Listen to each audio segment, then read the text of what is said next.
Hi friends, welcome to our channel.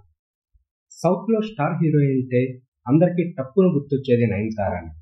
Telugu, తమిళ, కన్నడ భాషల్లో నటిస్తూ Nayanthara star హీరోయిన్గా ఎదిగింది. ముఖ్యంగా తమిళనాట నయనతార క్రేజ్ వేరు. అక్కడ స్టార్ హీరోలతో సమానంగా పాపులారిటీ సంపాదించుకుంది ఆమె. లేడీ ఓరియంటెడ్ సినిమాల్లో నటిస్తూ స్పెషల్ క్రేజ్ తెచ్చుకుంది. నయనతార దర్శకుడు విఘ్నేష్ శివన్ను ప్రేమించి పెళ్లి చేసుకుంది. విఘ్నేష్ శివన్ కన్నా ముందు సింబు, ప్రభుదేవలతో ప్రేమాయణం సాగించింది ఈ హాట్ బ్యూటీ. అయితే పెళ్లి తర్వాత నయనతార హవా కాస్త తగ్గిందనే చెప్పాలి. వివాహం తర్వాత నయనతార జీవితం అంత సాఫీగా సాగలేదనే చెప్పాలి. పెళ్లి తర్వాత నయనతార పలు వివాదాల్లో నిలిచింది. సరోగసి ద్వారా పిల్లలను కనడం పెద్ద దుమారమే సృష్టించింది. ఈ సమస్య ముగిసిన వెంటనే నయనతార నటించిన అన్నపూరణి అనే సినిమా హిందువుల మనోభావాలను దెబ్బతీసేలా ఉన్నాయంటూ కొందరు కోర్టు వరకు వెళ్లారు. నయనతార పెళ్లి తర్వాత కష్టాలు మొదలయ్యాయి.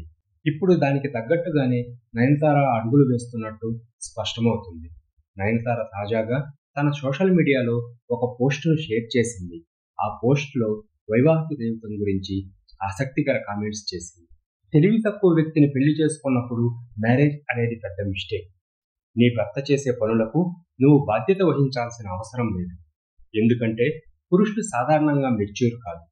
నన్ను ఒంటరిగా వదిలేయండి, నేను ఆల్రెడీ చాలా ఫేస్ చేశాను మీ వల్ల అంటూ నయనతార తన పోస్ట్లో రాసుకొచ్చింది. అయితే ఆమె ఈ పోస్ట్ ఎవరిని ఉద్దేశించి పెట్టారనేది మాత్రం వివరణ ఇవ్వలేదు. దీంతో నయనతార తన భర్తకు విడాకులు ఇవ్వడానికి రెడీ అవుతున్నారంటూ నెటిజన్లు అభిప్రాయపడుతున్నారు. 7 ఏళ్ల పాటు రిలేషన్లో ఉండి మరి విఘ్నేష్ శివన్ను నయనతార పెళ్లాడింది. 2002 జూన్లో వీరు వివాహ బంధంలోకి అడుగుపెట్టారు. మరి విడాకులపై వస్తున్న వార్తలపై ఈ జంట ఎలా రియాక్ట్ అవుతుందో చూడాలి మరి.